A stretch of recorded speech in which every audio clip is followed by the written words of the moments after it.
शांति पथ प्रदर्शन का स्वाध्याय हम सभी कर रहे हैं। चुल्लक श्री जिनेन्द्र वर्णी जी द्वारा विरचित।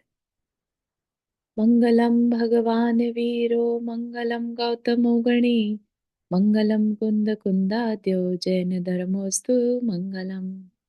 नमो अरिहंताणम नमो सेताणम नमो आयिर्याणम नमो उवज्जायाणम नमो लोये सवसाहुणम। पंच परमेष्ठी भगवान की जय। अगले 45 मिनट के लिए सभी प्रकार के पापों का त्याग करके सभी 9 वर्ण मुखर मंत्र पढ़ लें।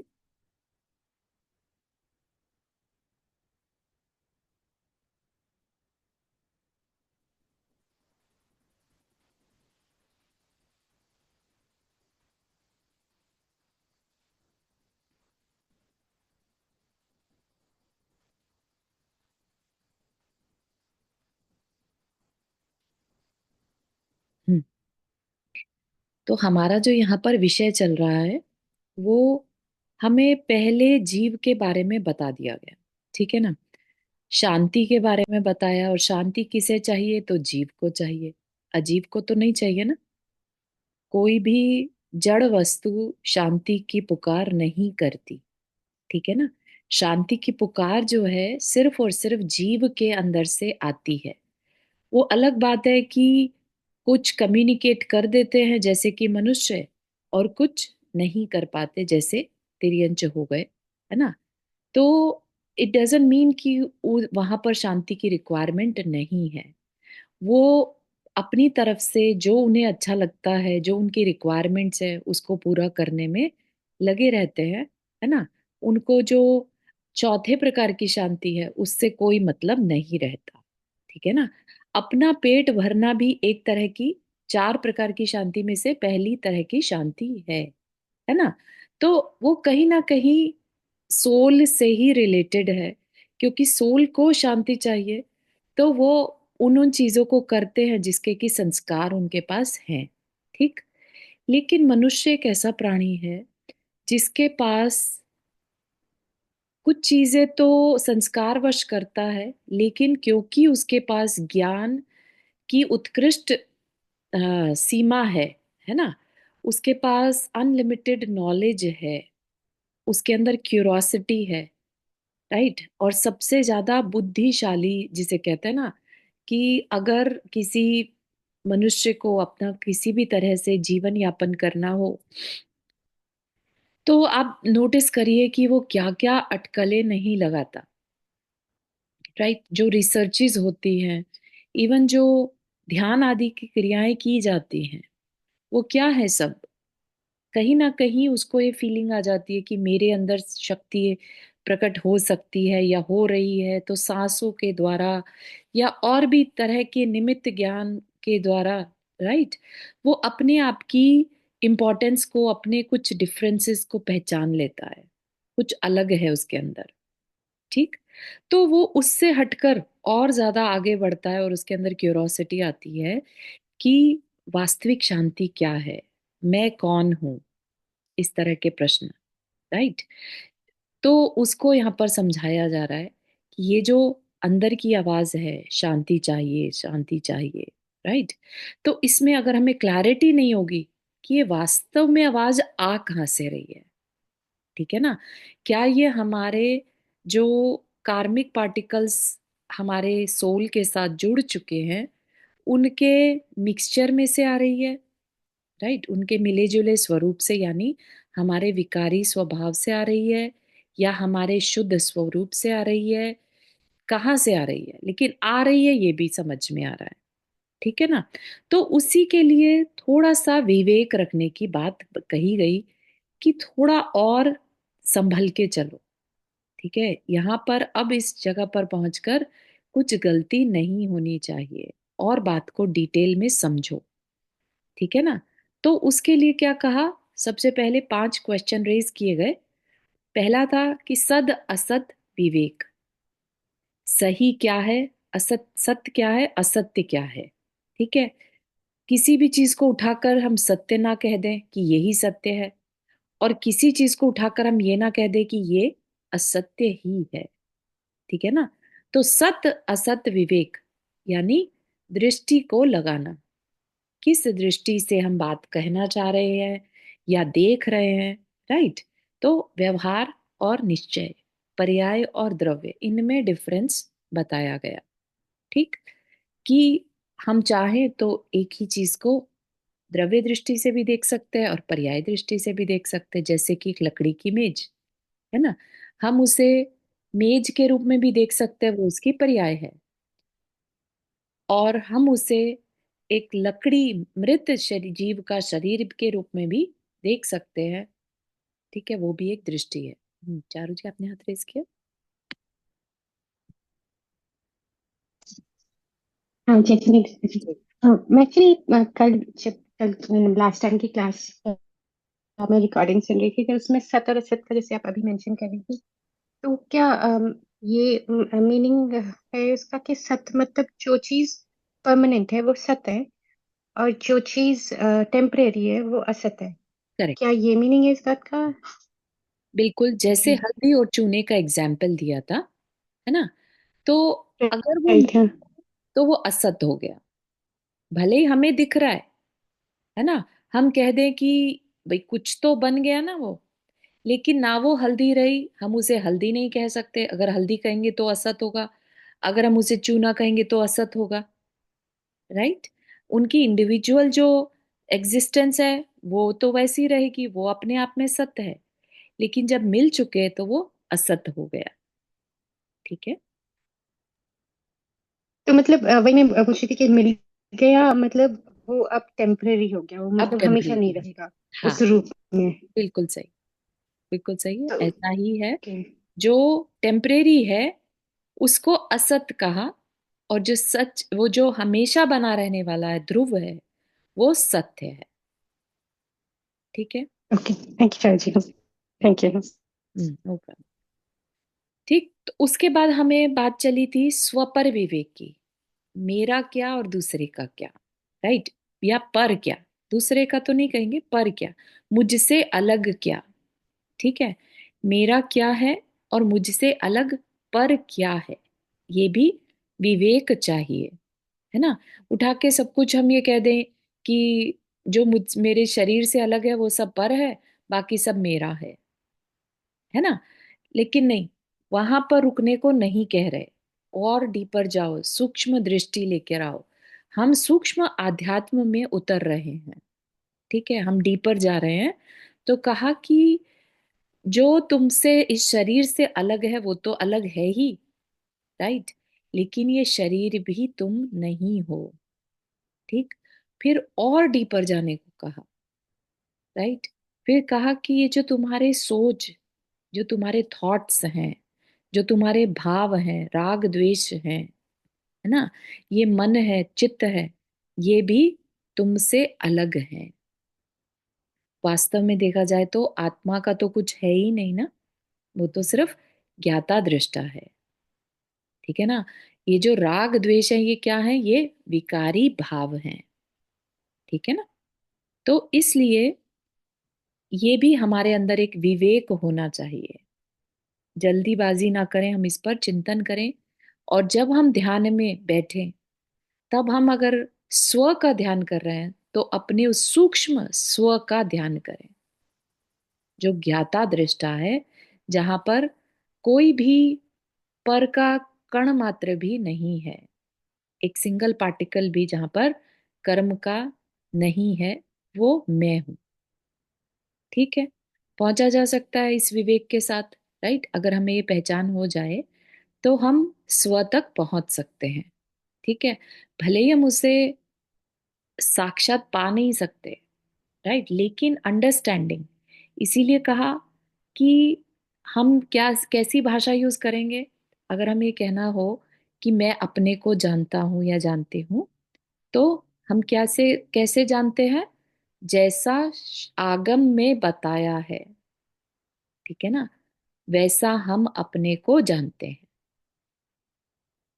ठीक है, और फिर हम उसको बार बार जब प्रैक्टिस में लाते हैं, बार बार दृष्टि उस ओर जाती है, हम मोस्ट ऑफ द टाइम ज्ञाता दृष्टा बन जाते हैं। तब हम कह सकते हैं कि हम उसे प्रयोग से, अपने अनुभव से जानते हैं। ठीक है, तो यहां तक हमने बात देखी थी। तीसरा प्रश्न शुरू हुआ कि इतना महिमावंत, आप बता रहे हो कि इतना महिमावंत हूं मैं, स्वतंत्र हूं, फिर मैं इस जड़ कर्म के चक्कर में कैसे फंस गया, कैसे उसके अधीन बन गया। ठीक है। और हजार प्रयत्न करने पर भी इसके चंगुल से छुटकारा नहीं मिल रहा। तो ऐसा क्या हो गया। ठीक है।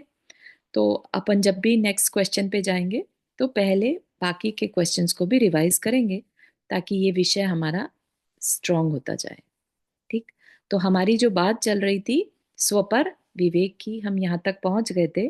दृष्टि अध्यात्म का सूक्ष्म रहस्य, यानी अपने तक पहुंचना है तो सब कुछ अपने से दूर करना होगा। ठीक है। त्रिकाली भिन्न सत्ताधारी द्रव्यों में पृथकता देखना स्थूल अध्यात्म है। त्रिकाली भिन्न, भिन्न मतलब जो हमसे अलग हैं। तीन काल में भी दूसरा पर्सन मुझ में नहीं समा सकता। राइट। जो मेरा जो शरीर है वो इंडिविजुअल है, तो उसकी सत्ता अलग है। तो क्या कहा, त्रिकाली भिन्न सत्ता। भिन्न सत्ता मतलब सेपरेट एग्जिस्टेंस। चाहे वो आपका घर हो, चाहे वो आपके परिवार वाले हो। राइट। वो क्या है, डिफ एक सेपरेट एग्जिस्टेंस है उनकी। ठीक है। तो ये जो सेपरेट एग्जिस्टेंस है वो तो अपन आराम से देखकर कह देते हैं कि ये पर है, ये मैं नहीं हूं। ठीक है ना।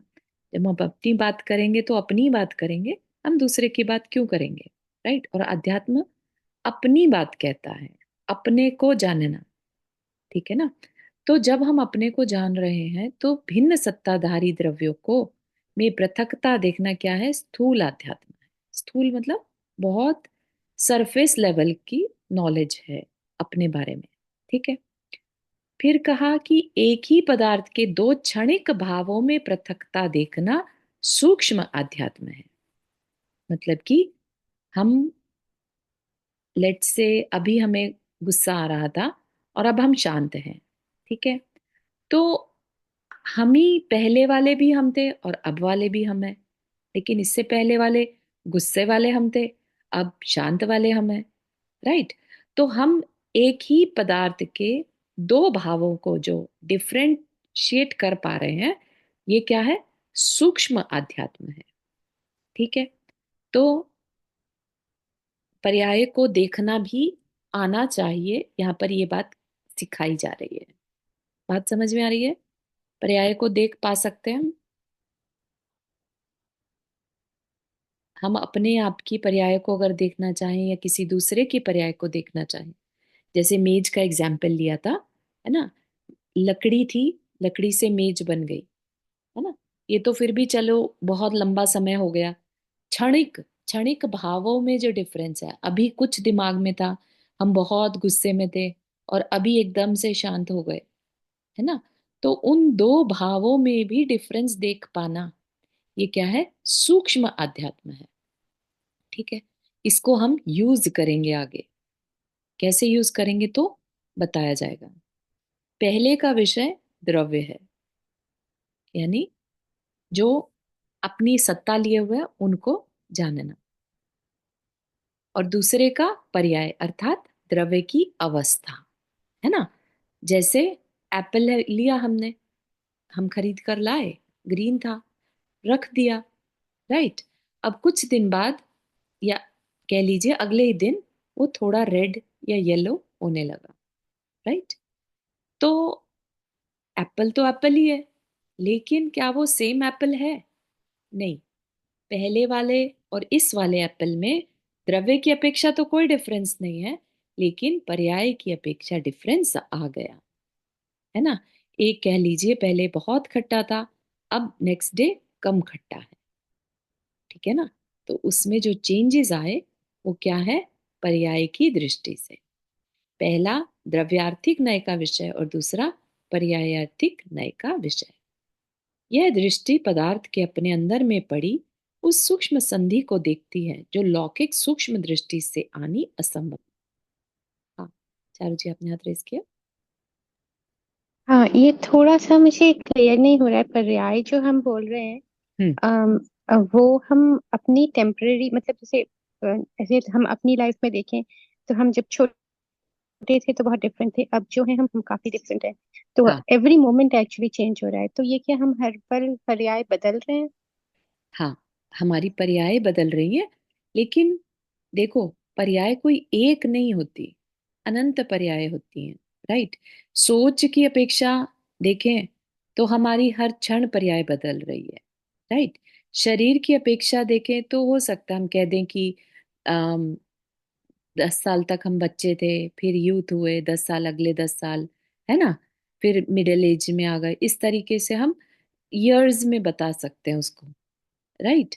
लेकिन थॉट्स हैं तो वो हर क्षण बदल रहे हैं। राइट। तो पर्याय भी टॉपिक के हिसाब से, हमारे किस बात की या किस दृष्टि से हम अपने आप को आइडेंटिफाई कर रहे हैं, ठीक है ना, उस हिसाब से बदलती रहती हैं। लेकिन बदलती क्या है, पर्याय ही बदलती हैं। भले ही आप डिफरेंट डिफरेंट एस्पेक्ट से उसको देखें, है ना।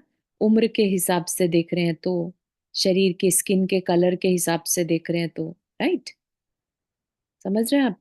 पर्याय जो आपने एग्जाम्पल लिया, हम बच्चे थे हम बड़े हो गए, ये भी हम्म। पर्याय बदलने का एग्जाम्पल है। और एक हम अभी थोड़ी देर पहले कुछ सोच रहे थे और अभी कुछ सोच रहे हैं, ये भी चेंज हमारा दो पर्याय कहलाएंगे। ठीक है। Any change is difference.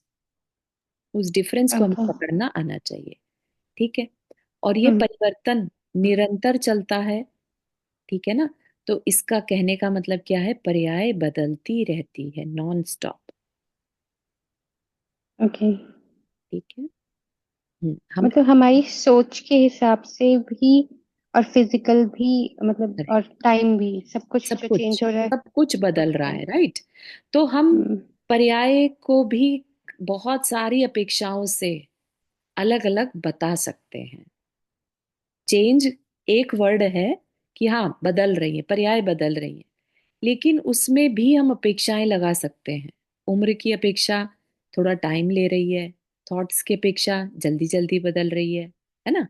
Physical changes भी हो सकता है जल्दी जल्दी ही आ रहे हो, हर क्षण कुछ ना कुछ अंदर में चेंज आ रहा है, हमें दिखाई नहीं दे रहा है, लेकिन चेंज आ रहा है।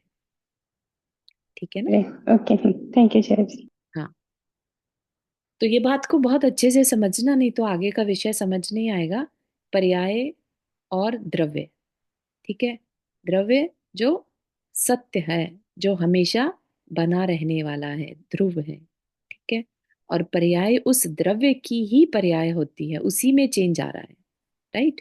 उसके अम, एक जो उसके अंदर जीव है वो तो सेम है। राइट। लेकिन उसके साथ जो उसका कार्बन शरीर मिलके विकारी एक शरीर बन गया उसके अंदर, उसके भाव हाव भाव हैं। राइट। हर एक जीव के पास एक शरीर है ना। तो वो शरीर जो है वो पर्यायार्थिक नय का विषय है, पर्याय है वो उसकी, है ना। एक जानवर हमेशा तो जानवर नहीं रहने वाला है, तिर्यंश हमेशा तिर्यंश नहीं रहने वाला है, वो उसकी पर्याय है। तो ठीक है। पर्याय असत की हुई और सत की कोई पर्याय नहीं हुई। सत्य की कोई पर्याय नहीं है। पर्याय उस असत की सत्य है। का ही रूप है ना। सत्य से ही असत्य बना है। द्रव्य नहीं हो तो पर्याय भी नहीं होगी। राइट। ठीक है ना। ओके। यह दृष्टि पदार्थ के अपने अंदर में पड़ी उस सूक्ष्म संधि को देखती है, जो लौकिक स्थूल दृष्टि में आनी असंभव है। ठीक है। सूक्ष्म संधि क्या है हमारे अंदर, ये दृष्टि पदार्थ के अपने अंदर में पड़ी उस सूक्ष्म संधि को देखती है। तो अगर हम अपने ऊपर इसको अप्लाई करें तो क्या होगी वो सूक्ष्म संधि। क्या हम कह सकते हैं हमारे पास वो दृष्टि आ गई है देखने की। इसको डिवेलप किया जाता है, ये जो दृष्टि है ना, जिसे प्रज्ञा छैनी भी कहते हैं, उसको डिवेलप किया जाता है। ठीक है।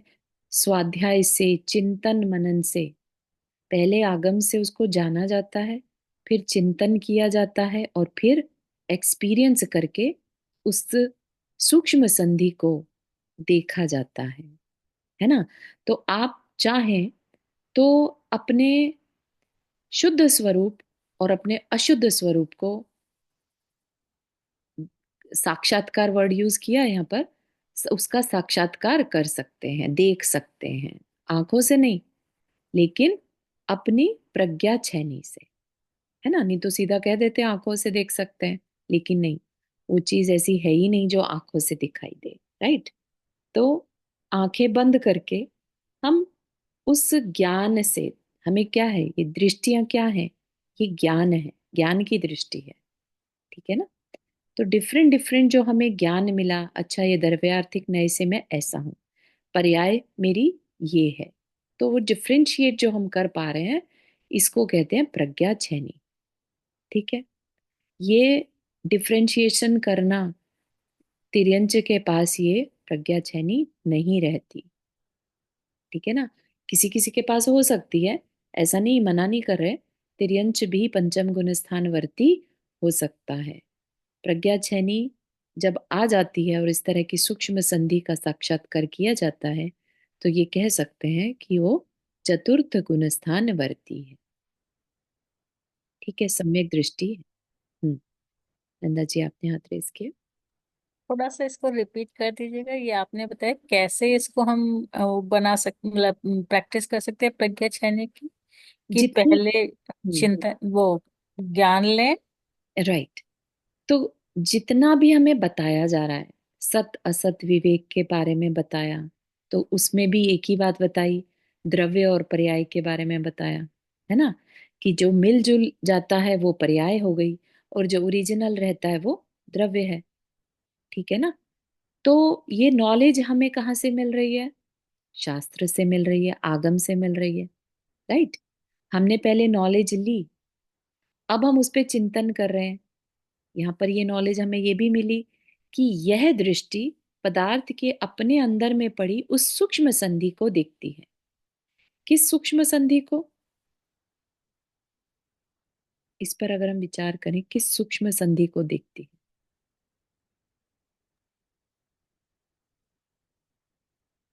हम्म? तो सत्य और असत्य हमारे ही अंदर हम देख सकते हैं, ठीक है। वो जो सत्य है और असत्य है, वही सूक्ष्म संधि है, ठीक है। हमारी शुद्ध अवस्था और अशुद्ध अवस्था, हम दोनों को देख सकते हैं। इज दैट राइट, पॉसिबल है।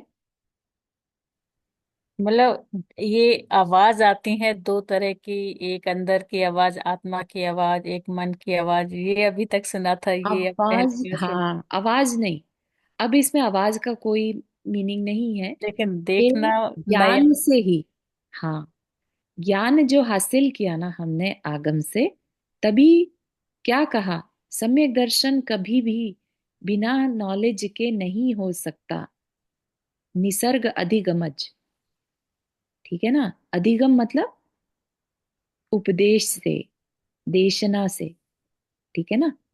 कभी भी बिना नॉलेज के, बिना जानकारी के सम्यक दर्शन पॉसिबल नहीं है। तो ये जो अवेयरनेस आती है अंदर में, अपनी पहचान बनती है, इसीलिए इस पर इतना ध्यान, इतना स्ट्रेस दिया जा रहा है, क्योंकि यहाँ से आगे बढ़कर ही फिर हम उस सत्य और असत दोनों को कभी कभी साथ में लेकर भी चलना पड़ सकता है, और कभी हम उसके किसी एक पक्ष को लेकर आगे चल सकते हैं, कि हमें तो सत्य पे ही वर्क करना है, या हमें असत्य पे ही वर्क करना है।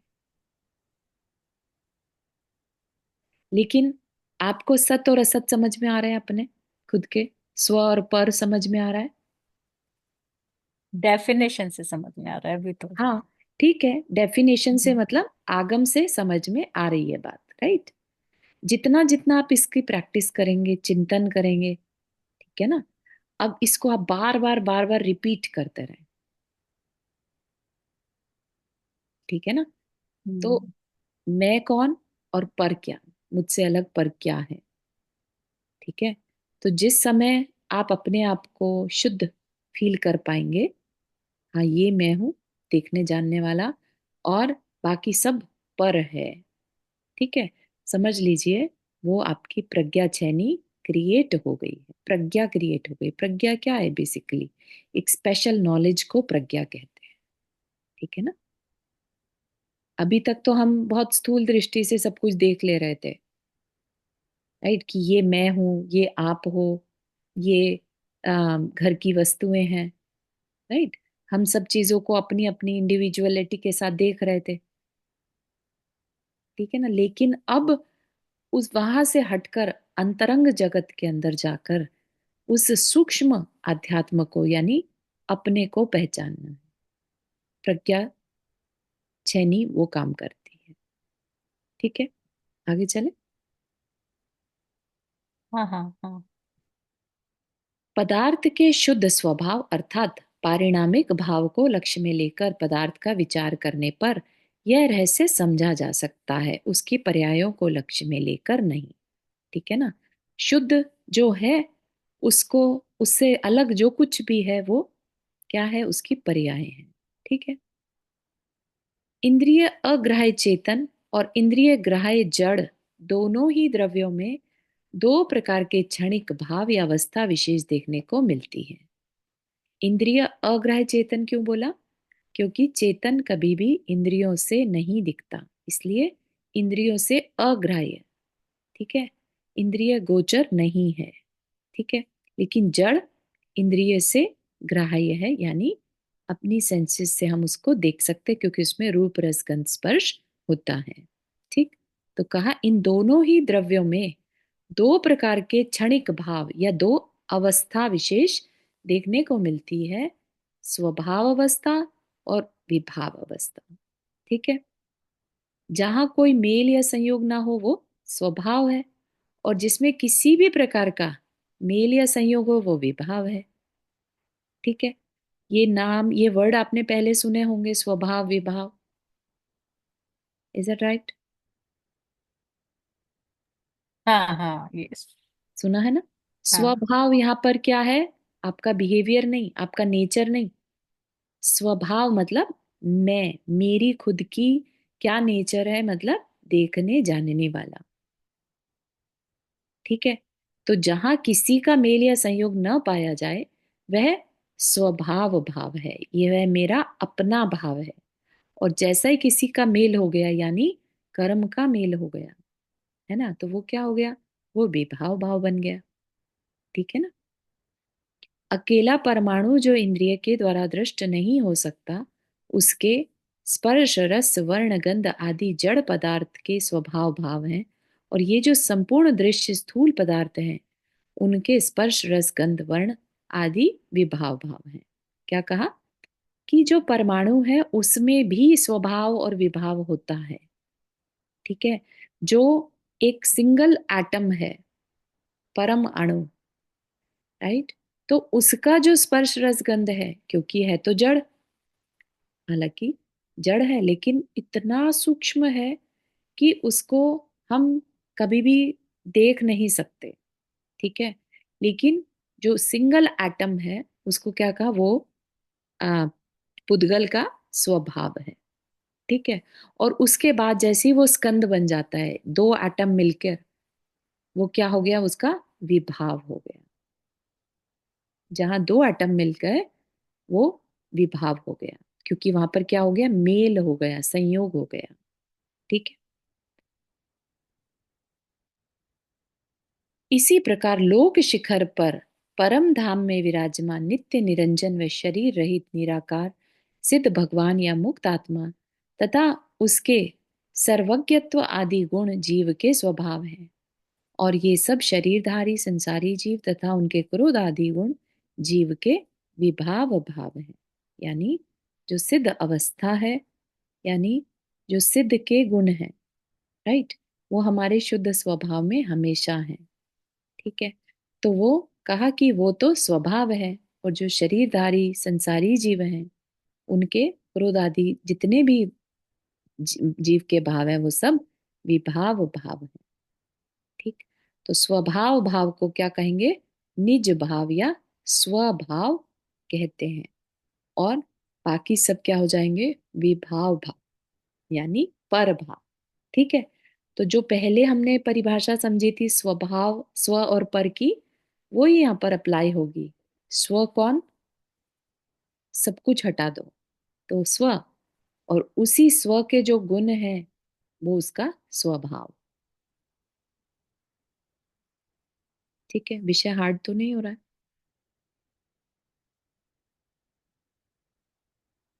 हम्म, नहीं चारों जी, बहुत अच्छा समझ में आ रहा ये फिर से एक बार समझे, स्व क्या और स्व का नहीं भाव क्या? ठीक है, अब अच्छी हाँ, तरह समझा रही है। Thank you. तो स्व और पर को बहुत अच्छे से समझना है हमें। क्या कहा? तीन टाइप का डिफरेंशिएशन हमें करना है। एक तो जो डायरेक्टली देखने में हमें अपने से अलग चीजें दिख रही हैं, वो तो हमसे अलग है ही, पर है ना। फिर हमने कहा ये शरीर भी पर है, क्योंकि पुद्गल से बना है। ठीक है ना, तो ये भी पर है। फिर कहा कि जो अंदर में कार्बन शरीर है, ठीक है, क्योंकि वो कार्बन यानी परमाणुओं से बना है, पार्टिकल से बना है, तो वह भी पर है। और उसी से जो विचार आ रहे हैं, जो राग द्वेष हो रहा है, वो सब भी पर है। तो यहाँ पर सबको अगर हम हटा दें तो क्या बचा? शुद्ध स्व। जीव, है ना। हाँ, शुद्ध स्व बचा। तो जो शुद्ध बचा वो मैं हूं। तो अपने व्यवहार किसको, मतलब इसको व्यवहार बोलेंगे? नहीं, जो विभाव है उसको व्यवहार बोलेंगे। भाव है जो जो बदल रहा है। जो पर है हाँ, वो विभाव है, वो भी भाव है। अच्छा। और वही व्यवहार है, और वही पर्याय है। हम्म, ठीक है ना। thank you। इस प्रकार एक ही द्रव्य के अपने भावों में ही स्व व पर का विभाजन करके द्वैत दर्शाना सूक्ष्म दृष्टि का कार्य है। ठीक है, द्वैत मतलब डिवीजन, दो करके दिखाना। ठीक है, उसका क्या है? वही सूक्ष्म दृष्टि का कार्य है। और ये सूक्ष्म दृष्टि के बिना आध्यात्म में प्रवेश नहीं किया जा सकता। ठीक है ना।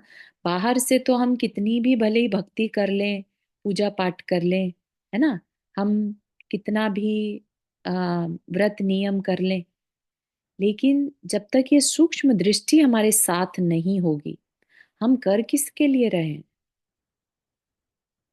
ठीक है ना। हम शांति के लिए कर रहे हैं। शांति किसको चाहिए? हमारी उस शुद्ध अवस्था को, कह लीजिए उस शुद्ध अवस्था को परम शांति चाहिए, या मोक्ष चाहिए, या वो शुद्ध अवस्था चाहिए, सिद्ध अवस्था चाहिए, है ना। तो यहां से कह लीजिए कि क्लैरिटी आनी शुरू होती है।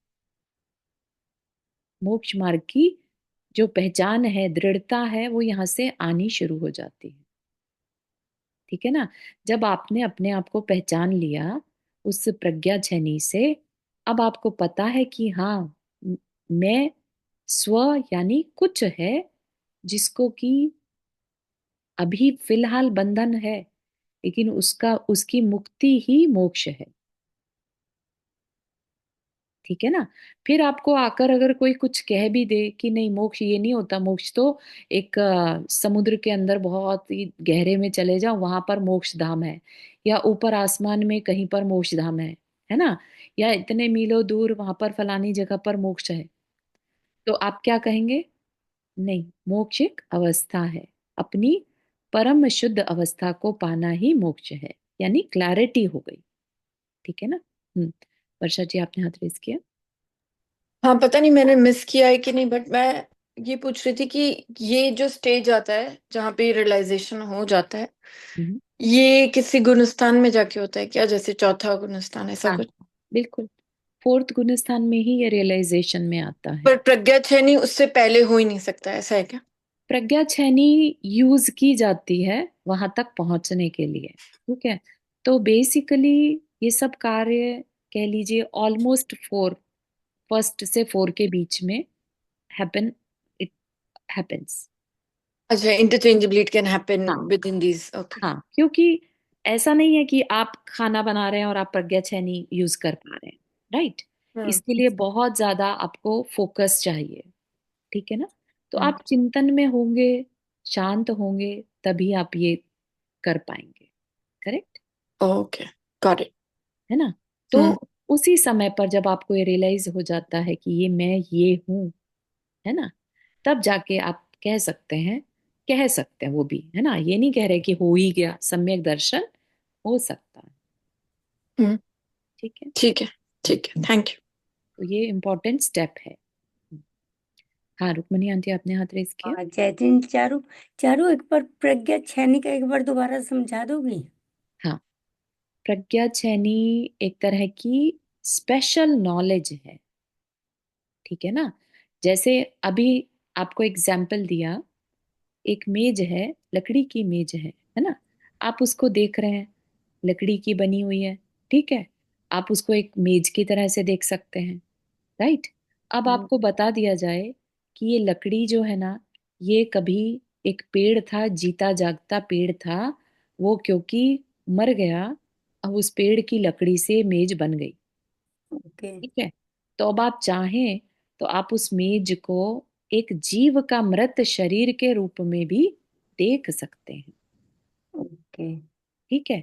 अब मेज में कोई चेंज नहीं आया, मेज वहीं की वहीं है, हम्म। लेकिन नॉलेज आने से आपकी दृष्टि में एडिशनल नॉलेज जो हुई, हम्म, आप उसी मेज को अब दो दृष्टियों से देख पा रहे हैं। ठीक है। ठीक है। तो इसे तो ये जो बोलेंगे। दो दृष्टियां लगाई ना आपने एक ही सिचुएशन में, इसको कहते हैं प्रज्ञा।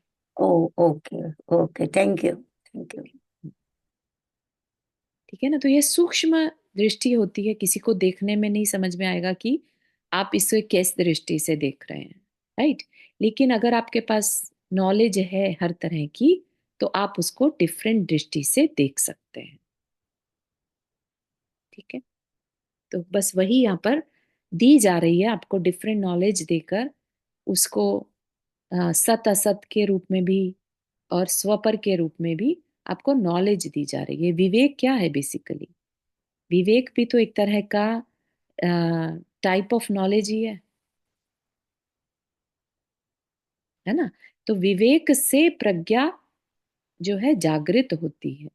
जिसके पास विवेक होगा वही इस दृष्टि को लगा पाएगा। ठीक है। पर्याय या अवस्था कभी द्रव्य से जुदी होकर पृथक नहीं रहती, है ना? द्रव्य है तो पर्याय है। ठीक है ना? द्रव्य स्वयं प्रतिक्षण बदलता हुआ अनेक अवस्थाओं में से गुजरता है। अतः इन स्व व पर भावों या अवस्था विशेषों से तन्मय अखंड द्रव्य में भी किंचित विजातीयता का आभास होने लगता है।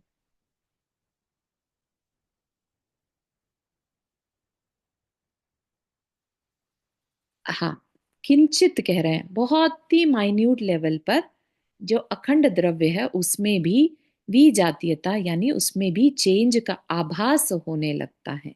होता नहीं है, लेकिन क्योंकि उस द्रव्य की पर्याय बदल रही है, उस अपेक्षा से उस द्रव्य को भी बदलता हुआ कहा जा सकता है। ठीक है। इसमें द्रव्य नहीं बदलता, लेकिन क्योंकि द्रव्य की पर्याय बदल रही है। ठीक है ना? तो इस पर्याय वाला द्रव्य कुछ था और उस पर्याय वाला द्रव्य कुछ था, ऐसा बोलने में आ सकता है। ठीक है ना?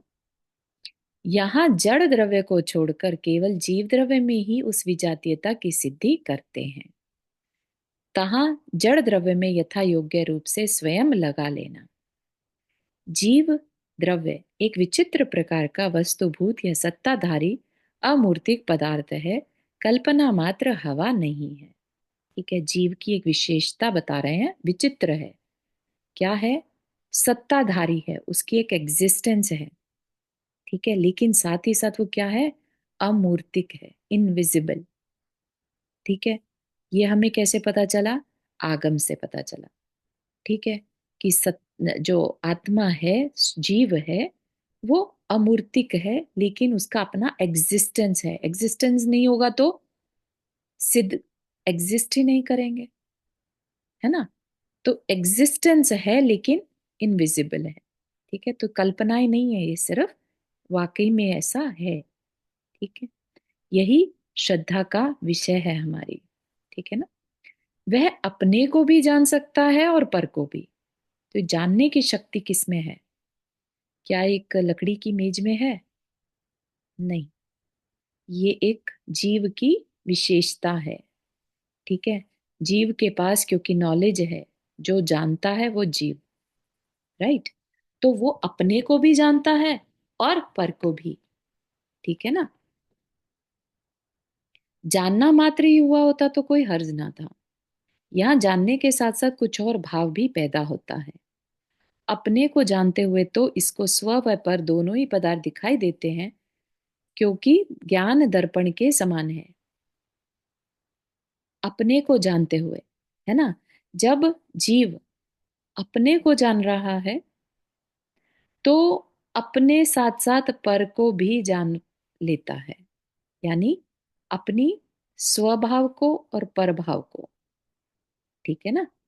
हम एक ही समय में अपने को भी जान रहे हैं और हमसे अलग जो कुछ भी है, सूक्ष्म दृष्टि से जो कुछ भी अलग है उसको भी जान लेते हैं। ठीक है। जैसे कि दर्पण देखा, तो दर्पण में हमें दर्पण भी दिख रहा है और दर्पण में जो कुछ झलक रहा है वो भी दिख रहा है। ठीक है। ऐसे ही नॉलेज, मतलब जो जीव है वो अपने को भी जान रहा है और अपने विभाव को भी जान लेता है। लेकिन ये कब पॉसिबल होता है? जब वो खुद को जान रहा है। ठीक है। किंतु पर को जानते हुए इसे निज रूप दिखाई नहीं देता। जिस समय दृष्टि पर पे है, सामने वाले को देख रहा है, उस समय ये अपने को नहीं देख पाता। ठीक है, ये उसकी विशेषता बताई। अपने को जानते समय इसका भाव अपने साथ तन्मय होता है, पर और पर को जानते समय पर के साथ तन्मय हो जाना, मतलब इन्वॉल्व हो जाना, इंडल्ज हो जाना। उसकी दृष्टि अपने से हट जाती है। ठीक है। तो ये एक प्रॉब्लम की जड़ है जिससे हम अपने में नहीं रह पाते। ठीक है। तन्मय का अर्थ यहाँ उस पदार्थ रूप बन जाना नहीं, क्योंकि चेतन का जड़ बन जाना तीन काल में भी संभव नहीं। अपने को भूलकर केवल उस पदार्थ को ही देखना पर पदार्थ के साथ तन्मयता कहलाती है। ठीक है। जीव जब दूसरे पदार्थ को देख रहा होता है, जैसे कि अगेन मेज की तरफ हम लेके जाएं, एग्जाम्पल एक ही रखते हैं। मेज को देख रहे हैं तो हम मेज को ही देख रहे होते हैं, उसी के अंदर उसी को डिफरेंट डिफरेंट दृष्टियों से देख रहे होते हैं। ठीक है ना। उस समय हम अपने को नहीं देख रहे होते, अपने को नहीं जान रहे होते। ठीक है। ये बात कहना चाह रहे हैं। अपने साथ तन्मय होने के कारण पहला ज्ञान स्वभाव है और पर के साथ तन्मय होने के कारण दूसरा ज्ञान परभाव है।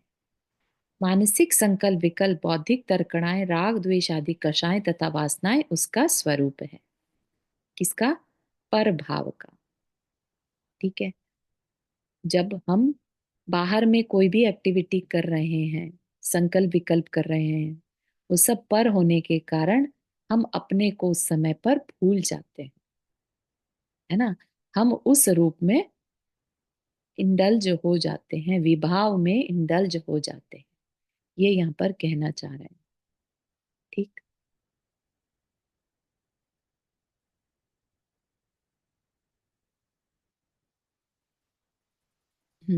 जस्ट एक लाइन पढ़ लेते हैं, समय हो गया। इस प्रकार यथा योग रूप से अनेक प्रकार इन राग आदि भावों रूप अभ्यंतर जगत को जीव का नहीं कहा जा सकता। यही विशुद्ध अध्यात्म का भेद विज्ञान है, इस जिसका ग्रहण अत्यंत सूक्ष्म दृष्टि से ही होना संभव है। ठीक है।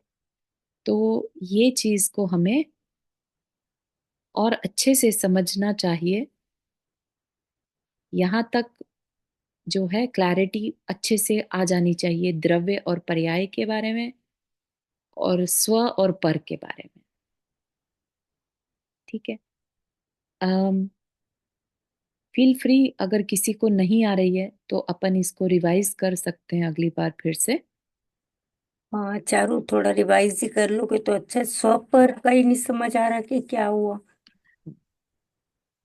ये थोड़ा डीप है थोड़ा ये। थोड़ा डीप है, बिल्कुल सही कह रहे हैं, डीप है। और मतलब जैसे दूसरा लेकिन स्व बहुत। तो अपने आप को कहा, तो पर किसको कहा इन्होंने? हाँ, आप ही बताइए, आपका अभी तक क्या समझ में आया आपको पर के बारे में? पर के पर ये कि किसे कहेंगे? पर की तीन क्वालिटी, तीन कैटेगरीज बता दी, ठीक है? तो आप ट्राई कीजिए। पहली कैटेगरी क्या है, पर किसे कहेंगे? एक तो पर कोई भी दूसरा दूसरी हाँ, चीज। बिल्कुल सही है। वो स्थूल दृष्टि से पहली कैटेगरी हो गई कि पर है। ओके, बस दो दूसरी नहीं आ रही। ओके। तो जो आपका शरीर है, ठीक है ना, शरीर हम्म, आप तो नहीं है, नहीं। ठीक है ना, शरीर यहीं छूट जाएगा और हम्म। हम चले जाएंगे यहाँ से। करेक्ट। हम्म। तो इसका मतलब शरीर भी पर है। ओके, ठीक? हाँ ठीक है, हाँ। अब उससे और डीपर जाना है कि जब हम सिद्ध बनते हैं, लेट से हमने सिद्ध बन गए, हम्म। ठीक है, तो सिद्ध बन गए तो हमने कुछ तो छोड़ा ना। क्या हाँ, छोड़ा हमने? अपना शरीर और सब शरीर, कुछ। और उसके बीच में एक चीज और छोड़ी। आत, आत्मा। नहीं, आत्मा तो कर्म छोड़ दिए। कर्म छोड़ दिए। हम्म। करेक्ट। तो वो कर्मों से जो राग द्वेष हो रहे थे, और हम्म। वो सब भी पर हैं। ओके। ओके, ठीक है। ठीक है। काफी गूढ़ है ये। गुड़ है। इसकी भी भेजना रिकॉर्डिंग, जरा Different है। दोबारा से सुन के अच्छा लगेगा, ठीक। जी। ये काफी डीप चीजें हैं। हाँ।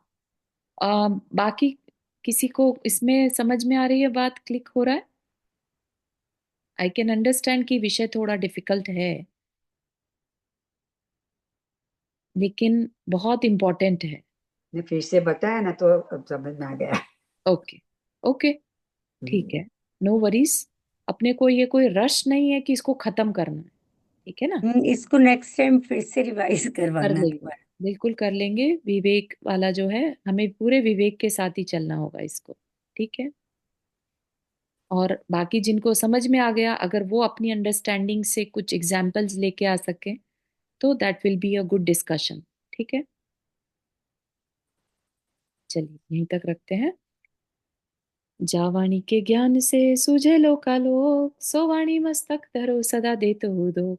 हे जिनवाणी भारती तो ही जपो दिन रैन, जो तेरा शरणा गए सो पावे सुख चैन। नौ करना।